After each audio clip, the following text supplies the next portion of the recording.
안녕하세요. 사랑하는 성도님, 은혜의 주님이 우리와 함께 하십니다. 우리와 함께 하시는 주님을 찬양합니다. 기도합시다. 은혜의 주님 감사합니다. 오늘도 주님의 그 크신 사랑과 은혜에 감사하며 주님의 거룩하신 말씀을 바라보며 하루를 시작합니다.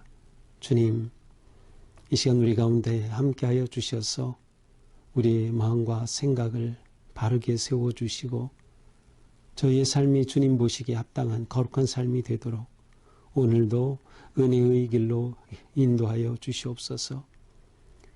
날마다 주시는 말씀 붙잡고 말씀을 잘 먹고 말씀대로 거룩하고 아름답게 향기로운 삶을 살아갈 수 있도록 오늘도 주님 저희들을 잡아주시옵소서. 오늘도 주실 말씀을 기대합니다. 저희의 삶이 매일매일 하나님께 드려진 향기로운 제물이 되게 하여 주시옵소서. 예수님 이름으로 기도합니다. 아멘. 오늘 말씀은 민수기 28장 16절부터 29장 11절입니다. 네, 좀 긴 말씀이라서 이제 오늘 본문은 제가 직접 읽지 않고 직접 말씀을 나누기로 하겠습니다. 자, 오늘 말씀 이제 28장 16절부터는 6월절에 관한 말씀으로 시작이 됩니다. 자, 어제의 본문은 어떤 내용인가 하면 28장 1절부터 이제 이스라엘 백성들이 하나님 앞에 드려야 할, 지켜야 할 제사와 절기에 관해서 말씀해 주셔요. 그래서 맨 처음은 이스라엘 백성들이 매일 드려야 할 그러한 제사, 이것을 가리켜 상번제라고 합니다. 매일 드리는 제사, 상번제. 항상 매일 드리는 제사입니다. 자, 상번제. 두 번째, 이스라엘 백성들이 매주 드리는 것이 있을까요? 그렇습니다. 바로 안식일입니다. 안식일을 지켜야 되죠. 그래서 이제 28장 9절에 보면 안식일에는 1년 되고 흠없는 수양 2마리와 이렇게 하면서 안식일에 상번제에 플러스해서 안식일에 번제를 또 드립니다. 자, 매주 드리는 것 다음에 뭐가 있을까요? 맞아요. 매월 하나님 앞에 드려야 될 제사가 있어요. 그것이 바로 초하루입니다. 28장 11절에 보면 이제 초하루에는 이렇게 해라. 그래서 1년 중 매월 첫날은 초하루에 번제로 드려라. 그래서 상번제로 드려지는 것 외에 추가로 수염소 1마리와 속죄제를 여호와께 드려라. 이렇게 되어 있습니다. 자, 상번제 그리고 안식일 그리고 매월 초하루에 드리는 이 제물에는 단지 번제로 동물만 드리는 것이 아니라 여기에는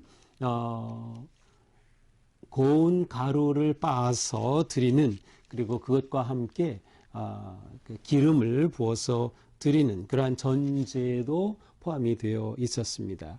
자, 이제 오늘 본문은 무엇인가요? 이제 매해 지켜야 할 절기 제사입니다. 자, 매일 상번제, 매주 안식일 제사, 그 다음에 매월 첫날 초하루 제사. 자, 이제 매년 드려야 될 첫 번째가 6월절입니다. 자, 16절에 보니까 6월절은 언제 지키냐? 첫째 달 14째 날입니다. 자, 그런데 여기서 첫째 달은 이제 종교적인 의미로 첫째 달입니다. 이스라엘의 그 세속력이 있고 종교력이 두 가지가 있어요. 그런데 여기서 말하는 첫째 달은 종교력의 첫째 달 14일이 6월절입니다. 자, 6월절을 지키는데 17절에 보니까 15째 날부터는 또 명절인데 이래 동안 무교병을 먹을 것이다. 자, 6월절과 무교절은 붙어 있어요. 1월 14일은 6월절 하루, 그 다음에 6월 15일부터 일주일간은 무교병을 먹는 무교절입니다. 이것은 매해 지키는 거예요. 매해 지키는 제사. 6월절과 무교절은 바로 이어서 붙어져 있기 때문에 보통 이제 함께 보통 말합니다. 하지만 6월절은 하루를 지키는 절기, 그 다음에 일주일 동안 지키는 것은 무교절입니다. 6월절의 기원은 하나님께서 이스라엘 백성들을 애굽에서 건져내신 그날을 기념하는 겁니다. 그래서 이 6월절 지난 다음 그들이 무교병을 먹으며 무교절을 지키죠. 6월절 그 첫날 밤 애굽에서 탈출하던 그날 밤에 그들은 급하게 밀가루를 불려 빵을 만들 시간이 없었어요. 그래서 효모를 넣지 않은 무교병을 급하게 먹었고 그것을 기념하면서 이제 무교절을 지키는 것이죠. 자, 이렇게 무교절을 지킬 때는 첫날과 무교절의 첫날이니까 1월 15일이 되겠죠. 그리고 맨 마지막 날 22일이 되겠죠. 첫날과 맨 마지막 날은 성회로 모여라. 온 회중이 하나님 앞에 거룩한 예배로 모이는 것이에요. 그리고 그날은 아무 일도 하지 말라. 노동 금지. 안식일과 똑같은 겁니다. 노동을 하면 안 된다. 왜 그럴까요? 하나님께서 구원해 주신 그 놀라우신 구속의 은혜를 기억하면서 감사하면서 그 하루 동안 온전히 하나님께 예배하는 데 집중하는 것입니다. 그래서 무교절의 첫날과 마지막 날은 노동을 하면 안 돼. 아무 일도 하지 말라. 자, 이 절기 동안은 매일 역시 앞에서 봤던 상번제, 매일 드리는 번제 똑같이 드립니다. 그리고 여기에 소제, 밀가루와 그곳에 기름을 함께 넣는 전제라고도 앞에 나왔죠. 그러한 제사를 함께 드리게 되는 거죠. 따라서 여기서는 상번제 외에 첫날과 마지막 날은 추가적으로 또 제사를 추가적으로 더 드리게 되어 있습니다. 그리고 이 중간에는 속죄제를 하나님 앞에 드려서 하나님 앞에 죄 씻음을 정결하게 됨을 받는 그러한 제사를 드리도록 되어 있어요. 자, 이것이 6월절 그리고 그 다음 날부터 일주일간 진행되는 무교절입니다. 자, 두 번째로 그들이 지켜야 할 절기가 77절인데 77절은 28장 26절부터 나옵니다. 77절 처음 익은 열매 드리는 날, 77절은 처음 익은 열매를 드리는 날로 되어 있어요. 그래서 77절을 초실절이라고도 부릅니다. 그리고 때로는 오순절이라고도 부릅니다. 왜냐하면 77절은 7주 후에 드리는 그런 절기인데요. 무엇부터 7주인가 하면 무교절을 지킨 그날로부터 7주 후입니다. 7일이 한 주일이니까 7주면 49일 후니까 50일이 되겠죠. 50일째 바로 오순절이 이렇게 연결이 되죠. 우리 기독교에서는 오순절이 성령 강림절입니다. 그래서 성령 강림절로 지키는 아주 중요한 절기죠. 이스라엘 백성들은 바로 이때에 77절로 지켰어요. 자, 그런데 77절이 초실절이라 그랬는데 초실절을 두 가지가 있어요. 사실은. 여기에 나오는 77절은 초실절로 처음 열매를 얻은 곡식의 얻은 아니면 수확물로 얻은 것을 하나님 앞에 드리는 그러한 절기가 바로 이 77절이 됩니다. 그러나 이스라엘 백성들은 6월절을 지키고 그 다음날 무교절을 지키죠. 무교절 지킨 1월 15일, 그 다음 날이 1월 16일이죠. 1월 16일을 이스라엘 백성들은 또 다른 초실절로 지켰어요. 이때의 초실절은 보리의 초실절이에요. 그런데 예수님의 부활은 바로 이 77절이 아닌 무교절 다음 날인 보리의 초실절, 보리의 첫 열매를 드리는 이 초실절과 연결이 되어 있어요. 사도 바울은 예수 그리스도를 부활의 첫 열매라고 드리죠. 이스라엘 백성들이 처음으로 열매를 드리는 것이 바로 무교절 다음 날이었어요. 이 날은 6월절 당일, 그 다음 날 무교절 셋째 날이죠. 예수님이 6월절 만찬을 잡수시고 잡히셔서 돌아가시고 제3일에 부활하시죠. 그래서 이 첫 번 보리의 초실절과 예수님의 부활과 연결이 돼요. 그래서 우리 기독교적으로는 부활절이 바로 6월절과 이렇게 연결이 되어 있습니다. 그러나 여기 7절 말하는 77절에서 말하는 이 절기는 이스라엘 백성들이 수확으로 얻은 것을 하나님 앞에 드리는 그러한 칠칠절 감사절을 의미합니다. 자, 이 칠칠절에도 그들은 초하루 때 그리고 무교절을 지킬 때와 똑같이 제사를 그렇게 드리게 돼 있어요. 27절, 28절 보면은 뭐 수송아지 2마리, 수대양 1마리, 1년 된 수대양 매일 그렇게 드리도록 이 절기 동안 바로 앞에 나온 것과 내용이 같아요. 이때에도 앞에 무교절 때와 마찬가지로 속죄제도 이때 함께 드려야 됐어요. 수염소 1마리를 잡아서 하나님 앞에 흠없는 것으로 제물을 드리도록 한 것이죠. 자, 이것이 1년 중 지켜야 될 두 번째 혹은 세 번째 절기예요.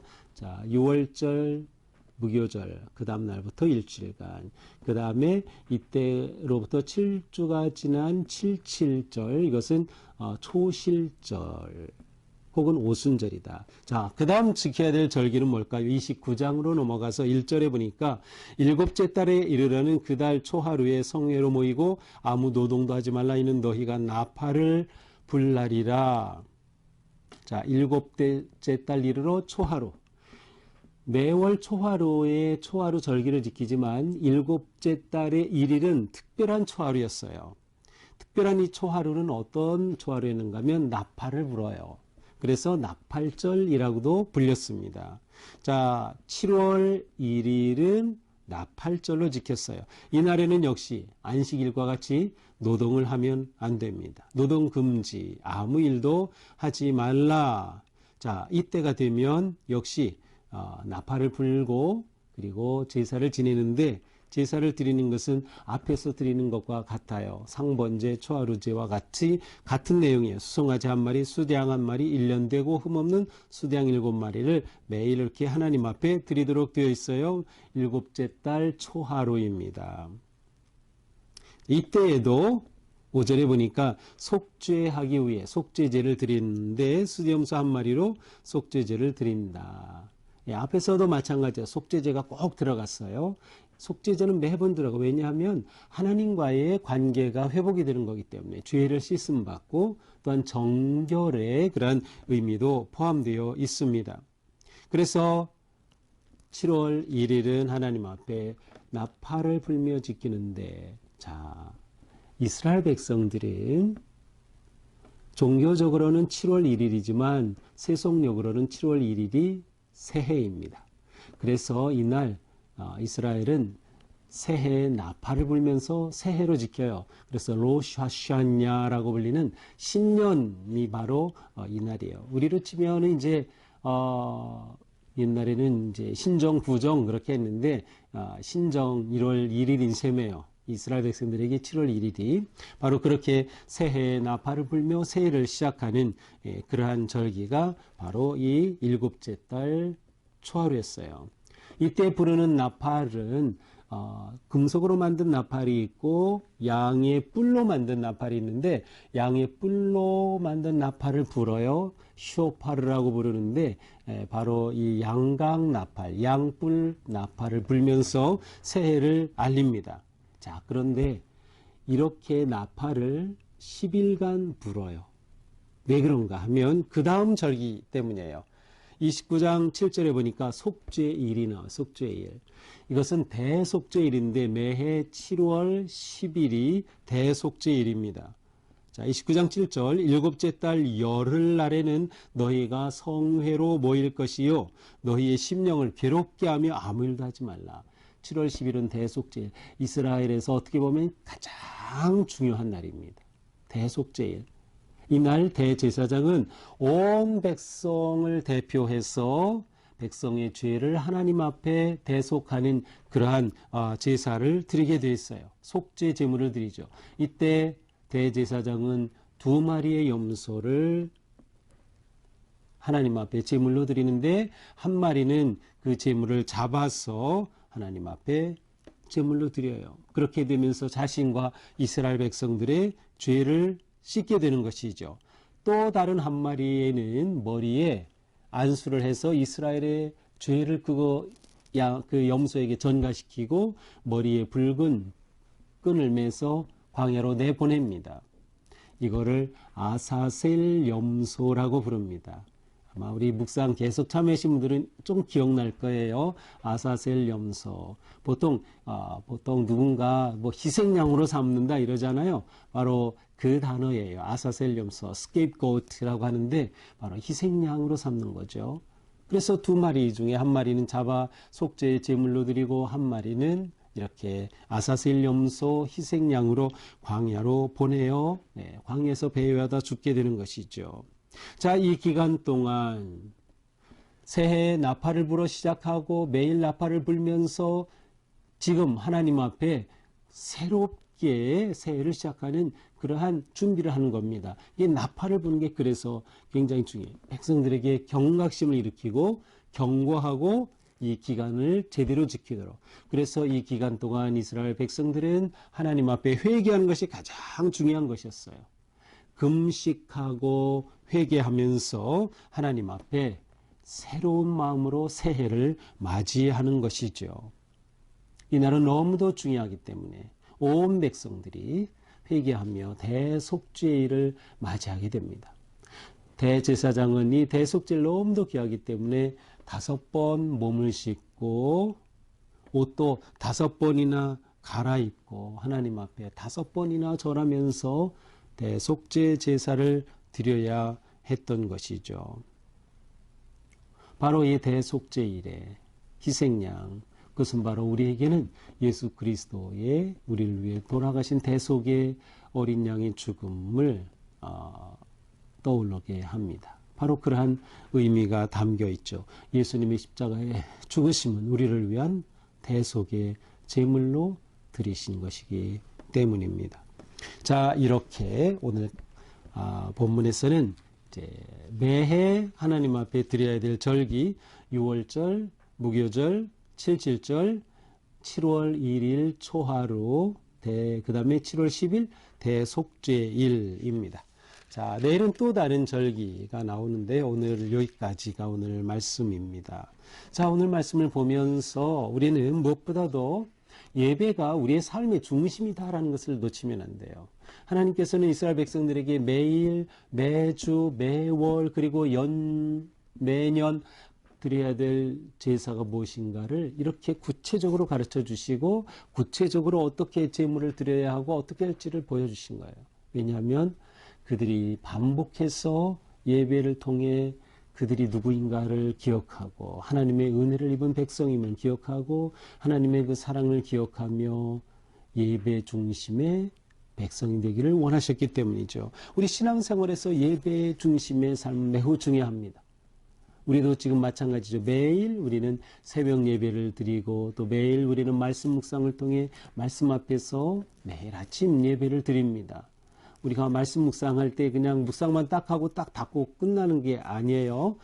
우리는 기도하고 그 다음에 말씀 묵상을 시작하고 듣고 말씀 받은 것을 가지고 기도하면서 하나님 앞에 오늘 하루를 맡기고 또 밤에 하시는 분들은 오늘 지내온 하루를 하나님 앞에 회개하면서 또 새날을 기대하는 마음으로 그렇게 예배하는 시간이 바로 이 매일 말씀 묵상 시간이에요.